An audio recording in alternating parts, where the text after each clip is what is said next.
320장 찬송하십시다. 320장.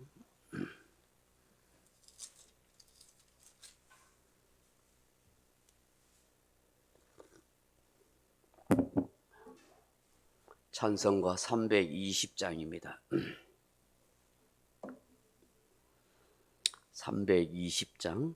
나의 죄를 정케 하사 주의 일꾼 삼으시, 구세주의 넓은 사랑 항상 찬송합니다.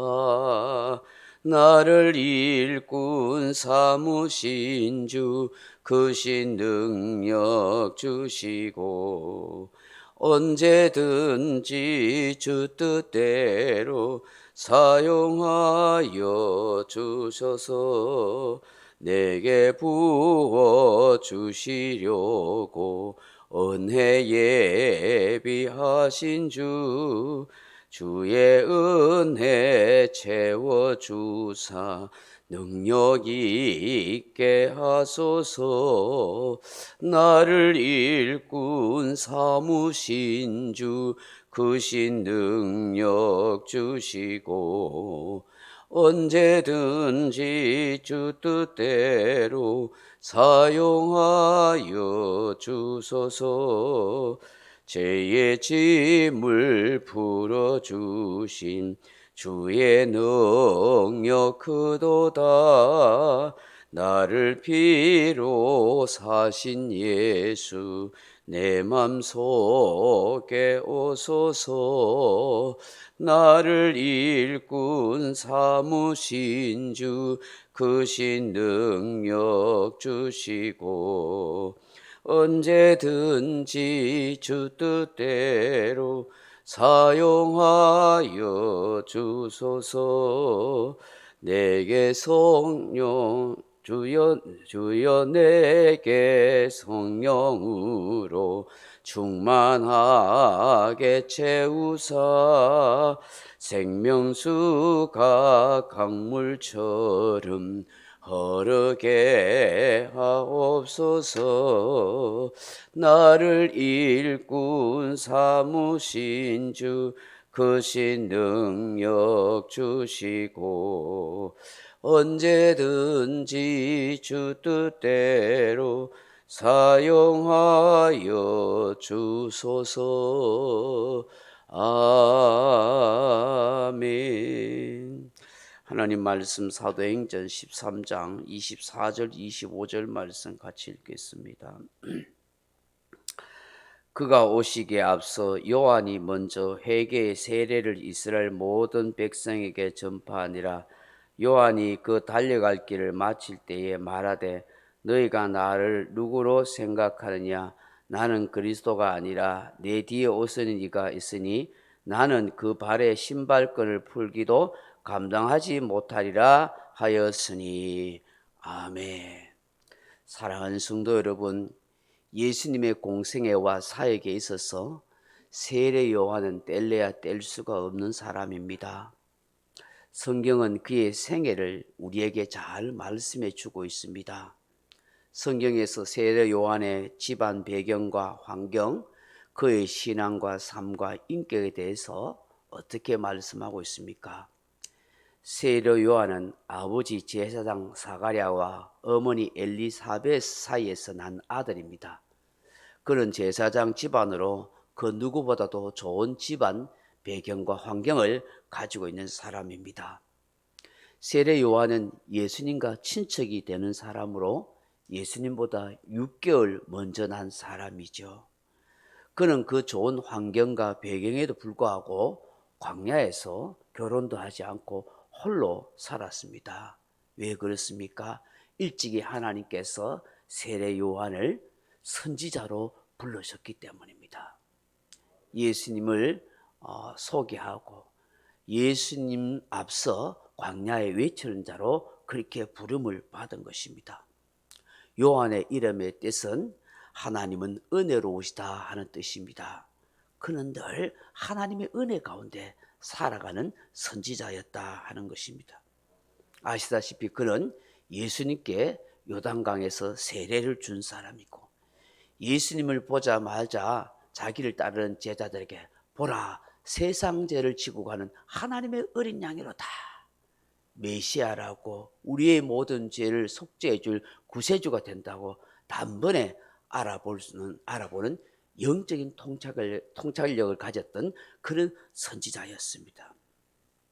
그의 성품을 보게 되면 당시 물질을 탐하던 그런 종교 지도자들과는 달리 광야에서 메뚜기와 석청을 먹고 약대 털옷을 입으면서 세상과 타협하지 아니하고 물질을 뛰어넘는, 그리고 순수한 신실한 그런 하나님의 종이었습니다. 그리고 진실한 회개를 촉구하면서 자신의 소명을 끝까지 잘 감당했던 하나님의 선지자이죠. 오신 예수님에 대해서 증거하면서 자신은 예수님의 신들매, 신발끈도 풀기도 감당치 못하겠다 할 정도로 굉장히 겸손한 사람이었습니다.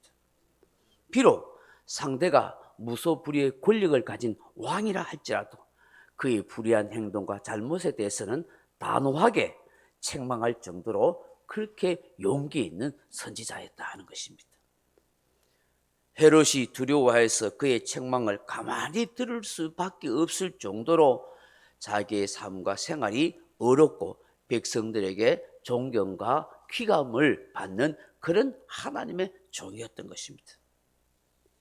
여러분, 구속사적으로 생각하면 이 요한은 어떤 인물입니까? 구약의 마지막 선지자로서 예수님이 오실 것을 외쳤던 하나님의 종이었다는 것을 우리는 알게 됩니다. 구약과 신약의 가교 역할을 하는 하나님의 종이었습니다. 예수님은 이런 요한을 여인이 난 자 중에서 가장 큰 자라 그렇게 인정을 해줬습니다. 예수님의 증거자로서 살다가 결국 그는 목배임을 당하는 그런 순교의 산 제물이 됐다 하는 것입니다. 우리는 세례 요한의 그 훌륭한 사역들, 또 예수님을 앞서 이사야 선지자가 외쳤던, 예언했던 광야에 외치는 자로서 그야말로 예수 그리스도를 증거하는 그런 훌륭한 믿음의 선지자였지만, 그 무엇보다도 우리가 그의 신앙 인격을 본받고 싶은 것은 무엇이겠습니까? 한때 많은 세례 요한의 제자들이 자기를 따랐을 때에 예수님을 세례 요한이 요단강에서 세례를 주었을 때에 많은 사람들이 예수님을 통해서 기적과 능력을 행하는 것 때문에 세례 요한을 따르는 사람이 예수님을 많이 따르게 됐습니다. 그때 이 세례 요한의 제자들 중에서 예수님에서 시기 질투하는 마음을 가지고, 아니 세례를 줬던 저 예수를 사람들이 저렇게 많이 따르는 거 선생이 어떻게 용납하십니까? 하는 이런 시기 질투를 그렇게 발휘하는 그런 말을 했을 때 어떤 얘기를 했습니까? 나는 쇠하여야 하고 그는 흥하여야 하리라. 예수님은 흥해야 되고 나는 쇠해야 된다. 나는 아무것도 아니다. 나는 메시아가 아니다.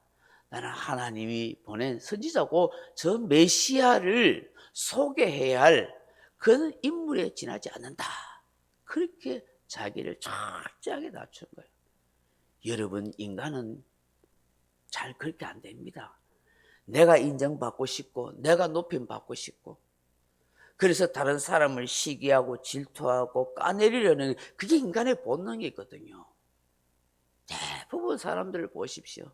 그게 이 세상 정치판이고 이 세상 돌아가는 거예요. 남은 죽이고 내가 올라서는 것이 이 세상의 모습이에요.